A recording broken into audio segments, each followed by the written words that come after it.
Well,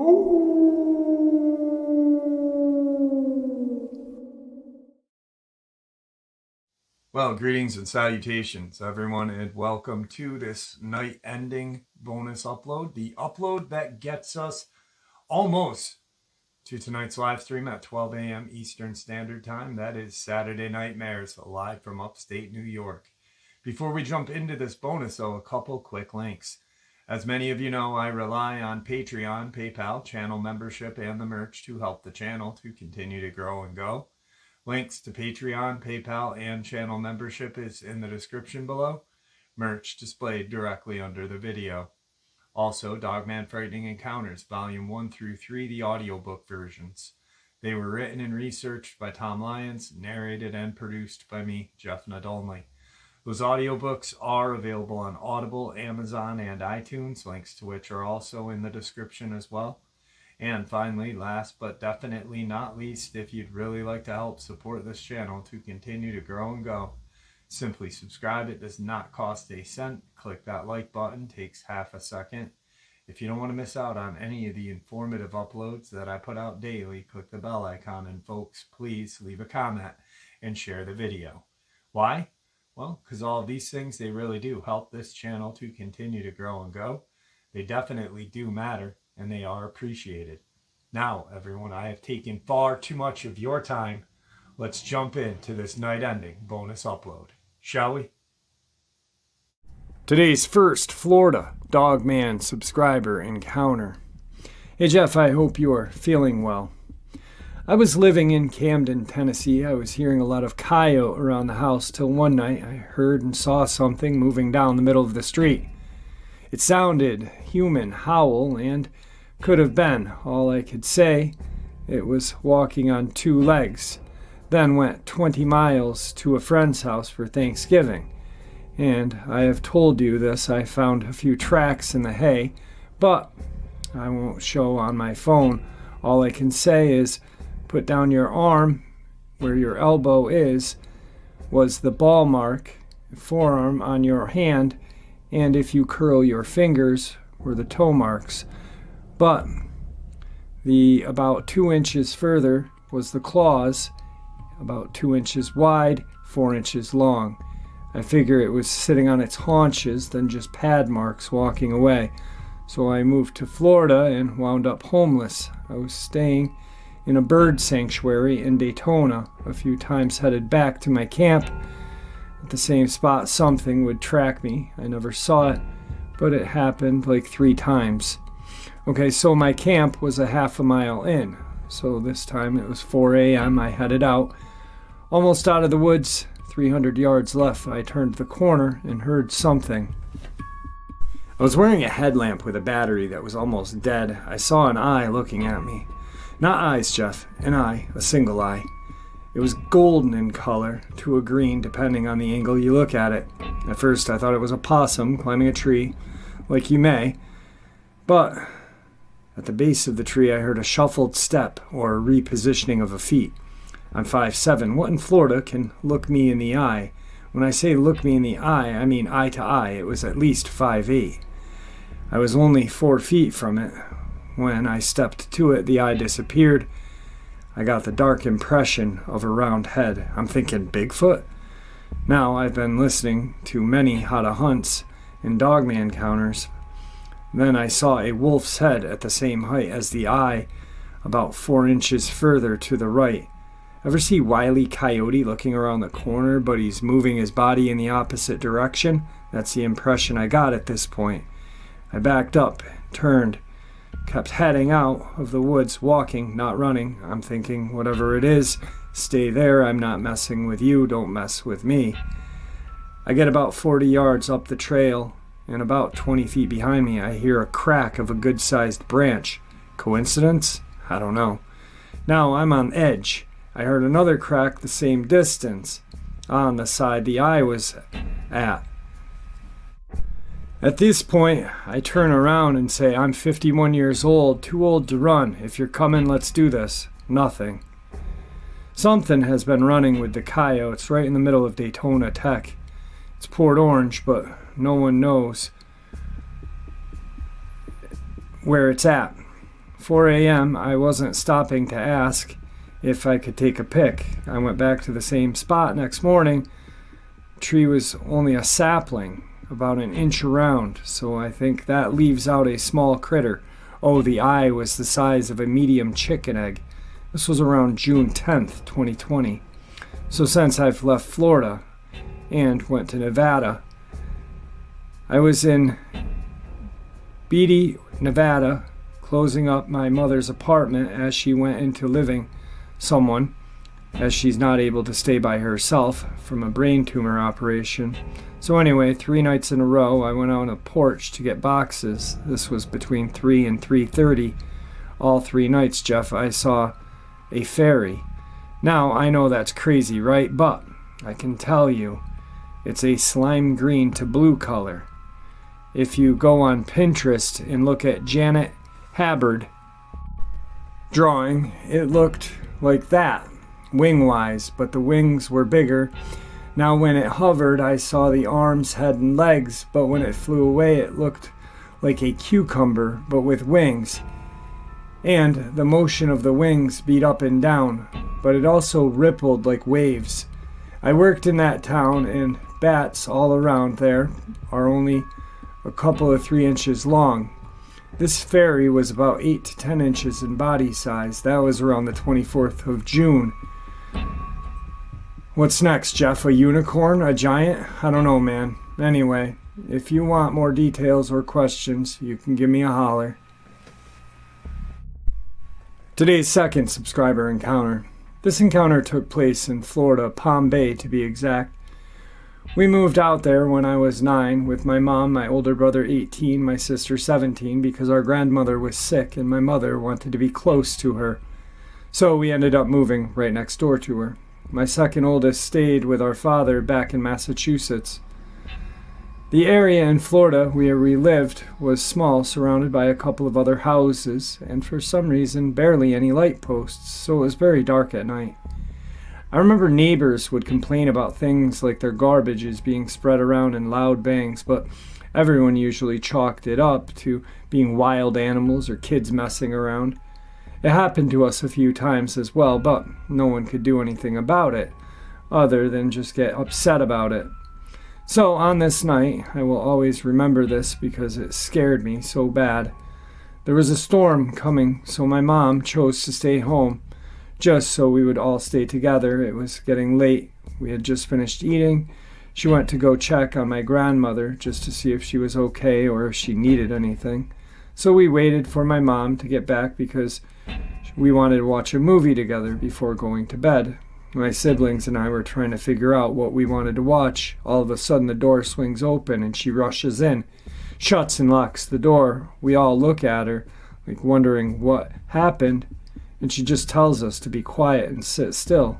My brother gets up and asks what it was, and before she says anything, we all hear this dragging of nails on the side of our house and growling.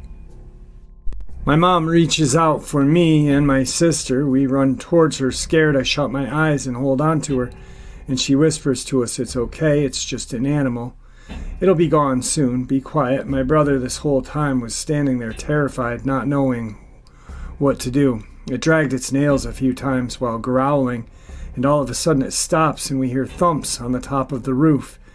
And that's when I just let loose. I was crying. It was terrifying. Not only what I was listening to was scary, but knowing what it was that made it worse. Then my brother looked at us and saw pure terror. At that moment, he ran to the kitchen and got a knife and ran outside. He then came back inside a few seconds later and said it was gone. My brother and mother looked at each other but didn't say anything about it. My mom then said a little prayer and proceeded to put a movie to help me go to bed, but I couldn't the whole night. I was just hoping that the thing didn't come back. About a year ago, my brother and I were hanging out, just talking, and I brought up the time we saw the huge bear, and his face went pale, and he said to me, "That was no bear," and proceeded to tell me about the day and also the Florida incident. And then he says to me, "I was waiting for the day you'd ask about that." He didn't want to tell me till I got older. All those years he kept it to himself. Who knows what else he knows. Ever since then, I went down a rabbit hole of wanting to know more, and that's when I came across your channel. Since then, I've felt like this has been my life, and before that has been a lie. She has another incident that is not in Florida, I believe in Massachusetts, but this is a Florida upload, so I wanted to keep it separate. Yeah, her brother saw the Dogman both times. I hope she's listening to me talk right now, because I know she still listens to the channel. If you have gotten a chance to talk to your brother, please get him to come on and have him share with us the real deal of what happened. Alright, thank you for being a subscriber for so long too. Today's third Florida subscriber encounter. First, you're welcome to share this encounter, but please do not use my name. First of all, a little background. I'm located midway down the west coast of Florida on the peninsula, Pinellas County, west of Tampa, north of Sarasota, south of Pasco County. Now, the only land access is from the north. To get here from Tampa requires a ride over the bridge, same as Sarasota. Now, Pinellas isn't rural largely. It's basically a suburb, or many suburbs. St. Petersburg is my town, but there are many towns in the county. We have Rays Baseball Club. If you follow baseball, you know what I'm talking about. We have a few county parks, but most part, we have totally developed a concrete jungle. Now on to my encounter. With the scamdemic in full swing late September, early October 2021, my wife and I had fallen on hard times. We were living in our SUV parked in the front yard of a friend. We were homeless. But it wasn't a big deal. We're minimalists anyway. Now, the person's home we were staying at had about 15 cats outside, which the lady would feed daily. Not to mention the 17 cats inside. Oh yeah, the neighborhood cat lady. Hence why we lived outside in the SUV. Now, there are possum and coons around, especially since she would leave dry cat food in bowls outside for the cats. So every evening, the coons and possums would help themselves to a free meal. Well, for about 2 weeks, we would hear the coons at night, 1:30 to 3, creating huge ruckus. It'd wake us up the first time I heard it. I knocked myself out jumping up out of sleep, hitting the roof of my truck. Now, it would go on for a few, then quiet down. This happened every night, and it got old quick. I went to Walmart and got a slingshot and some ammo, and when it would happen, I would step out of the truck and sling a few shots their way in the trees to scare them off. They'll go back to sleep. On and on it happened every night, at the same time. I would always use a headlamp and eye shine the coons and try to chase them off. Well, I had recently gotten a new cell phone, and it had a decent night vision camera built in. Here's where stuff went sideways for me. The usual racket commenced, so I got out with the phone, not slingshot, and started to scan the old oak tree out front where the raccoons resided. As I did, I was not prepared for what I saw. About 30 to 40 feet in the tree above the house on a main branch is a coon's nest. As I aimed my phone, I could see eye shine. Not unusual, but then I remembered no headlamp, just phone. These eyes were also an amber color, not greenish blue I would usually see. I snapped a couple of pics because everything went quiet, like they were expecting a lot of shots coming their way to shut them up. The amber eyes didn't seem right to me now. I'm 46 years old and grew up in your neck of the woods, Corning, Elmira, Horseheads, New York, upstate. So I've hunted and fished my entire life, seen lots of animals, yet these eyes just didn't sit right with me. So I zoomed in and snapped another couple pics.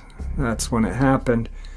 Cold chills ran through me. Looking at me was a Dogman that basically looks like the close-up you use as a thumbnail a lot. Jet black, squatting in a tree, bent down, about to snatch a coon out of its nest. The look in the raccoon's eyes was that he was about to be on a milk carton.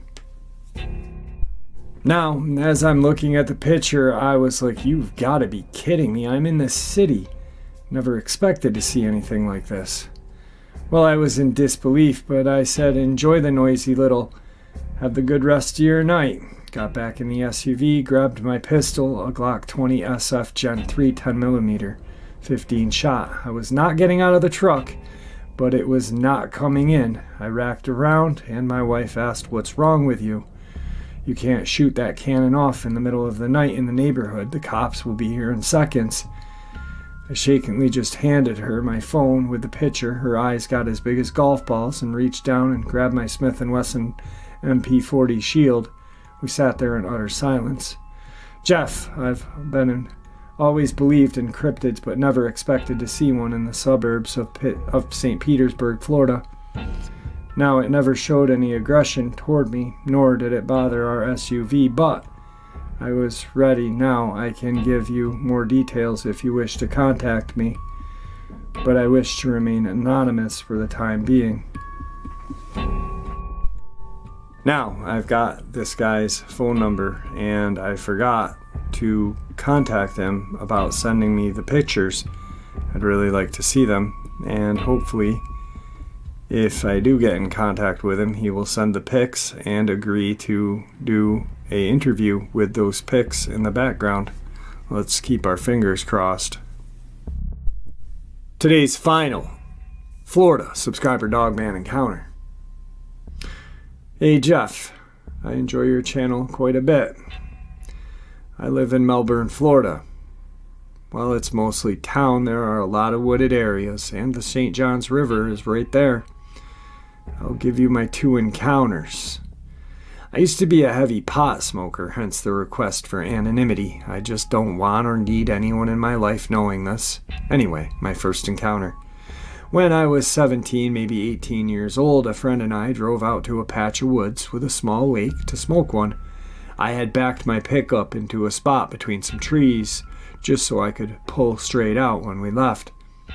We're sitting in the truck, smoking one, listening to some music and stuff, when we heard what sounded like sticks and branches cracking and breaking, coming from in front of the truck. I turned my headlights on and illuminated this huge Dogman standing 20 feet in front of us. It was just standing there facing us head on. It had to be 7 to 8 feet tall, brown in color with yellowish amber colored eyes.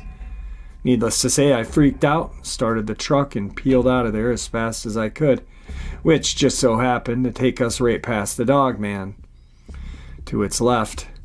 It didn't interfere with us leaving, and I did not stop or slow down for about 5 miles. That was back in 99 or 2000. I have spoken to the friend about it recently, and he remembers it the same as I do. My second encounter was 2003, maybe 2005. I was at my then girlfriend's house, now in-laws. They lived on the edge of town in Palm Bay, Florida. Theirs was the only house on the street, with the rest being wooded lots. I was standing out on the front porch, leaning back against the house, smoking a joint. I was facing right, with the road and driveway to my left and the porch light on my right, shining out into the yard on my left, standing there, smoking, when a Dogman comes out of nowhere from my left and walks right up to me. To be fair, it was 5 feet from me before I noticed it. I just stood there, soiling my pants. This one was not bigger than the first one I saw, only about 6 to 7 feet, lighter in color. I don't remember the eye color. It held its hand out like it wanted some. Not knowing what to do, I handed it its joint. It took the joint and hit it, handed it back, and then kept walking the direction I was facing, exhaling as it walked. I immediately went inside and refused to go back outside until the next morning. Their house is only 3 miles from the first sighting as the crow flies. That's it, nothing harrowing or anything. And you can take that knowledge that yes, I was stoned, and dismiss me. But I know what I saw, and pot does not make you see stuff. Dull your senses, sure, but not hallucinate Dogmen. You may do whatever you want with these encounters, if anything. Please keep my anonymity. Obviously, this is my actual email. All right, guys. Don't know how to take that. I wasn't there, and a subscriber sent it to me. I'm sharing subscriber encounters. Like I said, I don't know how to take it. I've had my share time with the devil's lettuce, and I've never seen a Dogman take a jibby from me. But who knows? Maybe they like the old THC. Anyway, moving on to Georgia subscribers. Hey Jeff, the incident I described happened in late summer of 2018. It was in the mountains of North Georgia. I'm a surveyor with 20 years experience in Georgia, Tennessee, Alabama, and North and South Carolina. So as you can imagine, I'm extremely comfortable in the woods as I spend so much time outdoors, most of the time being very far back in the woods. On the day it happened, I was surveying a piece of property around a small Corps of Engineers lake bordering a large tract of national forestland. I was operating a robotic survey total station transit, which means you do not need a partner to run a survey crew, and instead of having 2 or 3 people on a crew, you generally work alone.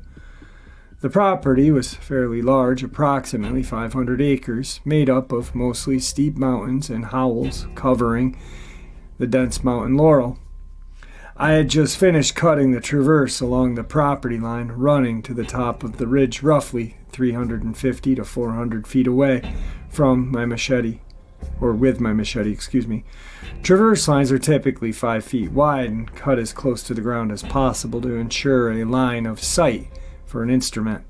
I had just walked back down the slope to get ready to traverse to the top of the ridge when I noticed someone or something hairy, wearing a hat, slowly walking across the opening that I had just made a few minutes earlier. At the time, I thought someone must be walking or hiking top of the ridge, as it's not uncommon to see people from time to time. But then I realized it was way too hot to be wearing a large shaggy brown jacket, as it was in the high 90s. At this point, I took out my headphones and started paying closer attention to the situation. I walked to the top of the ridge to see what was going on and noticed disturbed vegetation leading in the direction I saw it walk. Thinking harder about what had just happened, I realized that the lower limb on the tree I saw walking behind as it went out of sight was right at 6 feet tall, and what I originally thought to be a hat was most likely pointed ears. I could hear something moving in the distance coming from the area it walked to, so I decided to start making a 45-minute walk to the truck. I could hear movement on the ridge during my walk back, but I didn't think it was moving in reaction to me necessarily, although I wasn't willing to wait around and find out. I made it to the truck, and since then I've only told 2 people about my experience. That's pretty much as far as the encounter goes. I know it was not a bear, as it's been around them my whole life and seen them all the time. I've definitely been in deep woods, on several occasions experienced all sounds and sights of life just disappear at the drop of a hat. Thank you for letting me tell you about my experience, and I hope it helps someone else understand that they are not alone in theirs. Surveyor. Today's second Georgia Dogman encounter. Little about myself. I'm 51 years old and a U.S. Navy veteran of 10 years active, 3 years reserve, 2 years merchant marine for military Sea Lift Command. I grew up outside of Talking Rock, Georgia, on the family farm of 300 acres. 32 acres was farmland with a creek running through it, in the middle of it. We were surrounded by steep hills, ridges, and valleys. The house was about 10 yards off a dirt road that sat on a hill. This encounter happened in the late 70s. I was around 8 or 9 years old. It was late one night, and my bedroom window faced the front yard and dirt road. I was awakened in the middle of the night by a deep, guttural growl outside of my bedroom window. It scared me because it woke me up from a deep sleep, and I had never heard a deep growl that literally caused me to gasp for air. I turned on the light and ran to my mom and dad's room across the hall and told Dad something big was growling in the front yard next to my window. He said it was probably an old wild dog or something and go back to bed. I thought to myself, how could a sound like that come from a domestic type dog? It was too small to make a growl like that. But after the night, I never heard it again. I do recall many occasions of being in the woods around the house and felt like I was being watched. I never through the years put much thought into that night, just wrote it off as an old wild dog. Jeff, thank you for providing such a great platform for these encounters. Today's third Georgia Dogman subscriber encounter. Hey Jeff, my encounter happened around 3 or 4 years ago. At the time, I lived between Homerville and Cogdell, Georgia. My wife and I were on our way to Waycross to do some shopping. We would usually go there by way of Highway 122, as we did this time. This stretch of 122 is over 20 miles of pines everywhere you look. There are some bar pits, ponds along the way. Houses are few and far between. We started our little trip early, just after sunrise. As we were approaching a curve, I noticed skid marks from a diesel, semi, or large dump truck. They appeared to be fresh. Then I noticed debris, large and small pieces of this vehicle all over the road and on both sides of the road, including a badly mangled up bumper. The next thing that got my attention was a huge black mass lying in the ditch on the right side of the road. As I was taking all of this in, I slowed from 55 to 25. The closer I got to this black mass, the more detailed my observation of it. I got a much better look at it than I wish I had. It was a bit twisted. Its wolf-like head was faced up and slightly away from me, with its mouth opened and its chest towards me. Both its huge, bulky arms were bent at the elbow, with its hands slightly curled towards its chest. One of its legs was stretched out into the ditch, and its foot appeared to be digitigrated. I couldn't see the other leg. It was hairy all over. Its hair was longer around the neck and shoulders, and was much shorter on the chest and abdomen area. Its chest and abdomen area was much like a human bodybuilder. I didn't see any genitalia, but I'm pretty sure it was a male. I'm pretty sure it was dead. The instant I realized my eyes were not playing tricks on me, I floored the gas pedal. Neither my wife nor me spoke a word of it for 5 minutes. I broke the silence by asking my wife if she saw the thing in the ditch. She said, yeah. I asked her what she thought it was. She said, werewolf? I told her I think so too. At that time, neither of us had heard of a dogman. I found out about dogman when I started researching and trying to make sense of what I saw. That's my dogman experience. Not very exciting, but more horrifying enough to do a show on. Bet your butt it isn't, buddy. You know, I hear that all the time. My dogman encounter wasn't that great. Well, I said it and I'll say it again. You seen a dogman or you see a Bigfoot, regardless if it's not chasing you or doing something to you or doing this or doing that, you saw something that we are told doesn't exist. So any encounter is important because the simple fact that one other person saw it, two, no matter how small it may be, there may be a detail that we catch different from another one that may give us more information about these things. So any encounter is important. They all are. Today's fourth Georgian Dogman subscriber encounter. As an elementary school student in 1971, I saw The Legend of Boggy Creek, and it really hit home. I later read Peter Bryan's little paperback book, The North Georgia Mountains. Especially the Appalachians are rich with legends and strange stories of boogers. Parents and adults would say, don't be out at night, that's when the booger bears come out. Or, don't go there, the boogers will get you. Problem was, nobody would ever tell you what a booger was, or how it looked, so we thought it was only a scary story. In the spring of '73, a game warden went missing overnight and was found on a rural road, walking the next morning by a passing car. He was exhausted, confused, with his clothes torn, and couldn't remember what happened. It was later said that he claimed he had seen a tall, hairy creature with a big head and a face like a bull. This story was buzzing about for weeks, and suddenly all the talk went quiet. We think he either quit or the state relocated him. It was March of '74. I was 15. I didn't drink or smoke anything. I was a straight arrow football player and not the type to tell stories. It was 8:30 at night. I was riding in a car with 3 other guys, and the driver was about 2 years older than us. We were spotlighting deer, illegal, but not for a purpose of shooting one, just checking them out. We were going down a main road. It was barely paved and full of potholes. As we rolled along at about 15 miles an hour, we spotted a buck and 2 doe on a chest-high red clay bank with brush and overgrowth partially blocking our view.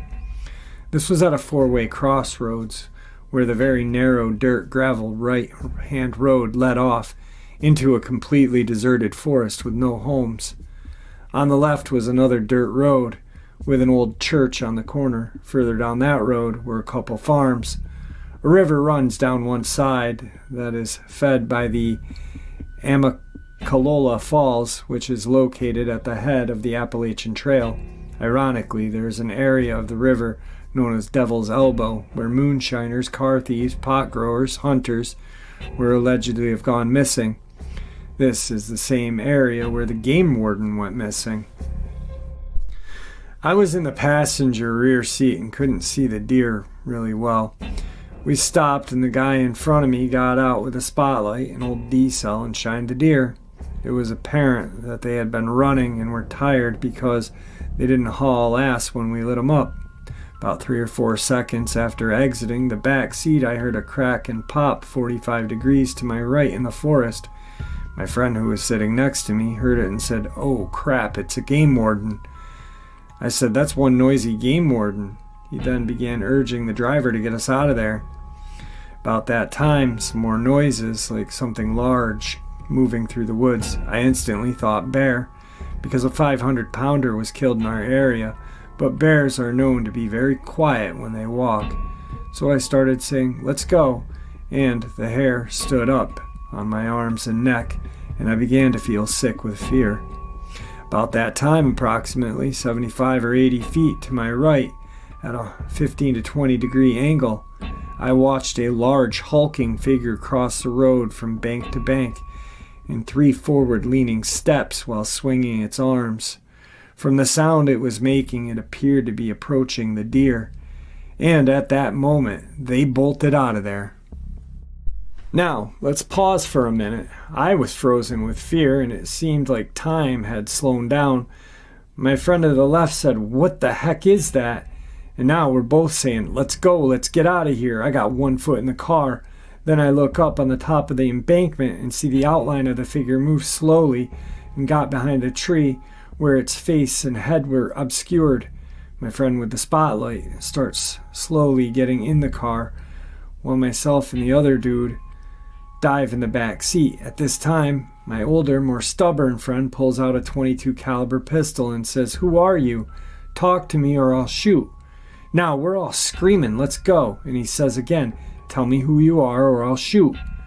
I think my friend in the front of me still has the light pointed over at it. At that instant, we hear a big bang, bang, as the driver shoots up in the air. He immediately throws the pistol down and jumps in the car as we spin out of there sideways. Now I'm shaking all over so bad that my feet are actually tapping, and everybody but the driver is talking at once. I don't remember who first asked. I think the guy in front. They got a better look, but "Did you see that?" The driver was silent as we drove until we found a closed gas station to pull into. He got out and went to the drink machine and downed a Coca-Cola, still not talking. So my friend is driving us all home. It's about 10 p.m. and we're planning to go back the next day and look around during daytime. We also agree to only tell our families, minus the part about the gunfire, of course. After we drop off my friend in the back, we're heading to my house. My friend in front says to the driver, "Hey man, what did you see?" Nothing but silence until we got to my house, where my friend in front says, "You saw its face, didn't you?" He very quietly said, I sat there for a minute waiting for more, but it was obvious he wasn't talking, and it was getting late on a school night. I then had to get out and walk up the long path to the dark backside of my house, which sat at the foot of the mountain. When I got inside, my mom noticed that there was something wrong, and her first question was, "Has somebody been drinking?" Now, that was all I needed, so I finally managed to tell her the story. My mom replied, was probably the devil. But my dad, who grew up on a farm only a few miles from this incident, sat silent, looking at the TV. It was his older generation on both sides of the family who used the term booger. Growing up on the farm, he knew all too well about booger stories, and later said that he would hear strange screams and sounds coming from the woods. They always blamed it on panthers, but they were all hunted and killed by the early 1900s. The few other people I shared this story laughed and ridiculed me, so I shut my mouth until the 80s. So the following day we all head back, and our driver still doesn't want to talk. We get to the location and couldn't find any footprints, but we do find branches that are broken. Then we get to the tree where its face was hidden. A prominent crocked limb stuck out and bent upward. I could stand flat-footed and reach the limb with my arm almost extended. That put the creature at 7, 10, or possibly bigger. We went back 2 more times that night to look, stupid and heavily armed, but found nothing, thank the Lord. About 2 months later, I was in church and saw a girl that lived on the same road but closer to the main highway. Told her what happened, and a very serious expression took over her face. She informed me that it had run across the road in front of her one night while coming home from a football game. She also said that her uncle saw it coming out of his chicken house a year prior. I sat there silently thinking, oh God, why have you allowed such things to exist? In 1980, a new subdivision was being built near our encounter. A story circulated that the first resident of this subdivision came home one night to find his back door broken down and his kitchen ransacked. Nothing stolen, just destroyed kitchen. I don't know the man, but of all things, he was related to the friend who drove the night of the encounter. Before church one morning, I asked him, some 6 years later, if he had seen the face that night. He nodded yeah and looked away. My opinion is the sight of it really scrambled his eggs and didn't want to deal with it. As far as I know, nothing ever came of the vandalized home incident, as the story died quickly, just like the game warden story. For some reason, I told my dad a story. A very peculiar aunt told me at the age of 5 or 6. She and my uncle lived in a house at the top of a big hill at the foot of their mountain, about 7 miles from our incident. She claimed while rocking on the front porch one night, a very large, hairy man with a very ugly face came around the corner and stood motionless, looking at her 8 feet away. She said that she felt paralyzed with fear and could only cut her eyes to look at it. She was unable to call out to my uncle sitting in the living room behind her, only feet away. She claimed that she closed her eyes very tight and began praying to herself, and a few seconds opened her eyes and it was gone. I remember her saying the face looked like it got hit by a hammer. I asked my dad if she was crazy, to which he replied, "Folks thought so." Brother, if you're listening and you hear this, please email me because I lost your email. I want to talk to you. Thank you. Today's final Georgia subscriber encounter. Actually, today's final Florida and Georgia subscriber encounter, but this one is from Georgia, is now. Hey partner, I've been a fan since I found your channel. I really admire your work and grit. Before I was trying to tolerate the cat, I need not mention whom I believe found passion in profiteering from people's real life and concern over helping them. That moonlight sonata of his smells of someone who spent too much time watching Michael Myers, I think. I'm not one to drag someone into uncomfortable conversation, but I think a man of your integrity understands. Anyway, That's my way of saying I am really thankful for someone with your heart. Now, if you will, sir, bear with me. I am not much of a writer, but I can assure you I've got quite the story.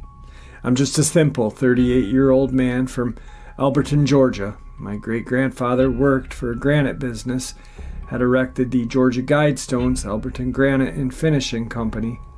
His name was Charles Erskine Man, a journeyman sandblaster in the granite business. My mom argues that he did all the sandblasting work on the Guidestone monuments, but I know that to be untrue due to the documentation that a fella named Charlie Clamp, the work, and me personally. It satisfies me knowing that. My point is, Elberton County, Georgia is a place all of its own.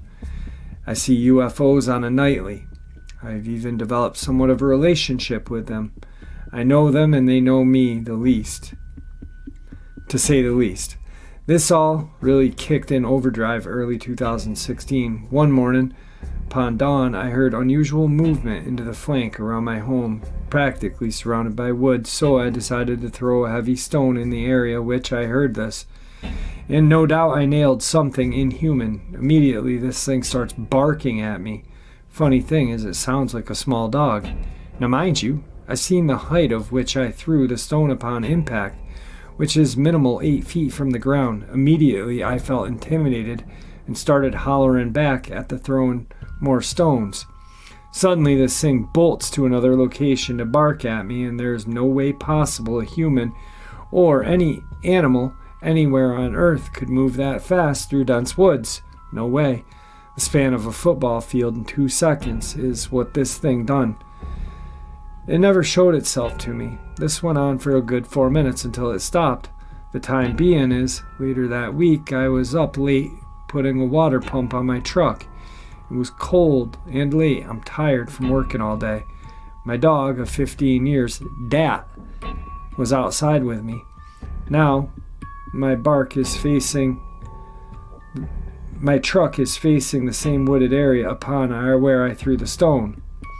After an hour or so, I hear extended scream. It sounds like an amateur human mimicking a coyote's long yelp, but as it ends the yelp, it hoots like a barn owl. Now when I say it was loud, I mean it was loud, and I felt it in my very being that it was directed towards me. I was tired to fight back, and Dat had already went inside the house before me upon hearing this, and anxious as he is for adventure, that told me I shouldn't be so anxious either to mess with it.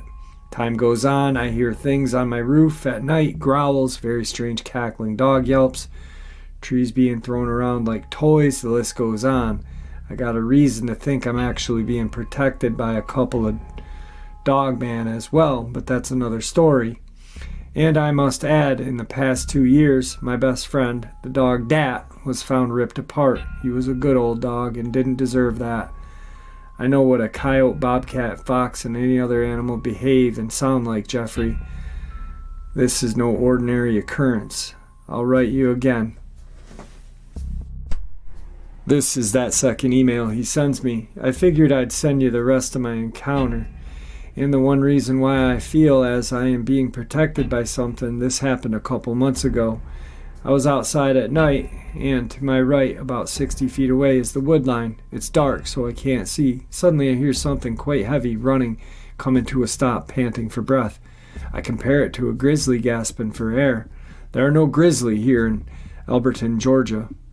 But whatever this is was no man or common beast of the fields. Immediately I remember my dog of 15 years and his unfair end he met being ripped to shreds. You ever see the Van Damme movie, Double Impact? Well, there's a part where Van Damme faces Bolo Yang in the factory type area where Bolo is tossing 55-gallon cans at Van Damme. At the start of the fight he uses sign language to indicate you and I are going round to round till the death. Well, I did the same thing toward the noise I heard. Then I did a second gesture indicating you are going your way, I go mine. Of course, I know I've got no chance against these mysteries, But immediately after this gesture of peace, I heard them scurry away to the distance and stop. Two distinct, haunting, eerie yet howls rang out. I could distinguish one male, one female. I feel as though no one believes me sometime, and I even still find myself questioning my own sanity. But I'm no liar and I'm not crazy, I'm not hallucinating. This has truly happened. I felt sadness coming from these mournful howls I heard. I could speculate on the end to why, but I felt moreover as if they weren't in any way a threat. And they were not the same entity I've been harassed by for years now. I used to enjoy spending time in the flanks and woods, but I can't anymore. I immediately know when they're around, and they are never far. There was a time in this where I went on a couple of monster hunts with holy relics from Jerusalem I have from a pilgrimage my great-grandmother went on in January of '83. Being a metal worker, I even invented my own alloy chain whip with a cross welded to the tip, blessed in holy water. But I've lost these things since I've grown older and wiser to the strength of them. Jeffrey, you wouldn't believe this, but I've seen things going on at night in space I know is nefarious towards men. I've seen satanic rituals in broad daylight with the use of chemtrails. If you have a welding helmet, you can see much around the sun at certain times of the year. I've seen the all-seeing eye in its pyramid and much more. In my personal research, I've learned that stories are told and retold in the clouds. In the book of Enoch, it tells of a specific angel whom teaches a forbidden art of cloud reading. Anyway, that's a whole different concept from cryptids, but I can assure you it's relative. Well, anyway, I just figured I'd send you another message. God only knows what kind of BS liars and frauds you deal with in your work, but I can assure you I'm not one. I know the price of even the most simple lie told, and believe me, I've paid for my share of them. Anyway, take care and God bless. And there you have it, folks. I do hope to see you all at tonight's live stream, 12 a.m. Eastern Standard Time. I hope you enjoyed this bonus as much as I enjoyed sharing it with you, and I'd like to thank you for supporting the channel. It is your support, after all, that helps this channel to continue to grow and go, and what gives us all a place and a chance to share our experiences and theories judgment-free. Everyone is simply treated with the respect that we deserve. Stay safe, happy, healthy, and ever vigilant, keeping an eye on our children, pets, family, and our friends. These creatures are real, they are out there, and dangerous. Share this information with those you love and care about, and it may just help save their lives someday. Until next time, never stop asking questions, never stop searching for the truth, and God bless you all.